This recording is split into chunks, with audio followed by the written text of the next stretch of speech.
The UK's biggest domestic energy supplier, British Gas, has reported profits of £742 million. That's up almost a quarter on the previous year. It comes just 2 months after the company announced a 7% increase in domestic energy bills during one of the coldest winters in decades. Its parent company, Centrica, also saw profits rise, as John Moylan reports. 2010 started with a deep freeze and ended with the coldest December in 100 years. As temperatures plummeted, households used more energy, resulting in bumper profits for the UK's biggest domestic supplier. In Leeds, these students decided to switch to British Gas to cut their bills, but just weeks later it raised prices by 7%. I feel really cheated, especially considering that they chose to rise the prices in winter as well, and then we had really bad snow here.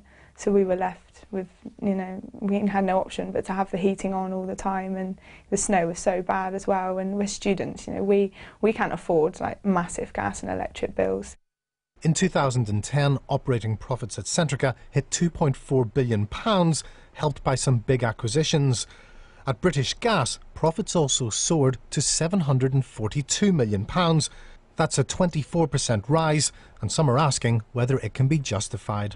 Consumers who have experienced big price rises over a very cold winter, a couple of months later they see the size of this profit and they won't be very happy about it. Now, British Gas, like all the energy companies, needs to make a profit. It needs to have a strong balance sheet. The question is, I think, are consumers paying a fair price for their energy? But Centrica says it needs healthy results to fund huge investments, from the North Sea to nuclear power and green energy. And it denies that it puts profit before its customers. The reality with British Gas is that actually profits in the second half of the year were much lower than they were in the first half of the year. The margins were down to 4%. So that's £2 per home per customer in the second half.